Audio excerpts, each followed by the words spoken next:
Sasampahan ng reklamo ang 2 sa 5 kasalukuyan at dating Police General na tinukoy ni Pangulong Duterte na sangkot di mano sa droga. Inihahanda na rin daw ang kaso sa 3 iba pa. Tinatayang nasa 50 local executives din di mano ang nasa listahan ng Pangulo ng mga sangkot sa iligal na droga. May report si Joseph Moro.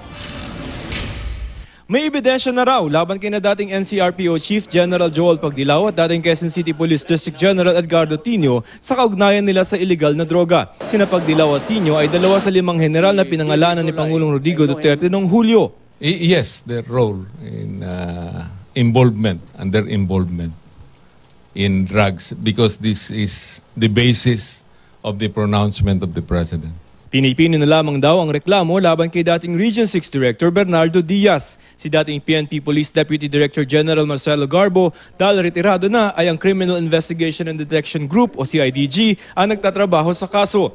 Hindi sumipot ni minsan si Garbo kay PNP Chief General Ronald Bato de la Rosa para magpaliwanag. Tinanong si Sueño kung alam ba ng gobyerno kung nasaan na si Garbo. Well, that is highly confidential.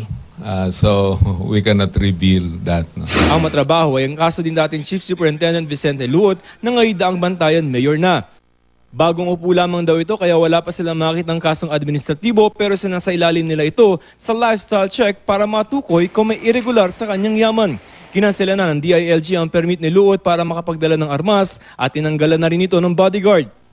We are conducting lifestyle check on him. To find out that his assets are not proportionate to his income. So that is our strategy. Itinanggi na noon ng asawa ni Luot na galing sa droga ang kanilang kayamanan. Pero ayon kay Sueño, hindi pa tapos si Duterte sa kanyang narco list o listahan ng mga sangkot sa iligal na droga. Tinatayang 50 lokal na ehekutibo pa raw ang posibleng masama sa narco list ni Pangulong Duterte ayon kay Secretary Sueño. At daan-daan kung isasama pa yung mga taga-barangay, binavalidate pa raw ang listahang ito. Pero kung may narco-politicians o horror list, may pagkilala naman sa mga lokal na pamahalaan na may ginagawang kampanya kontra iligal na droga.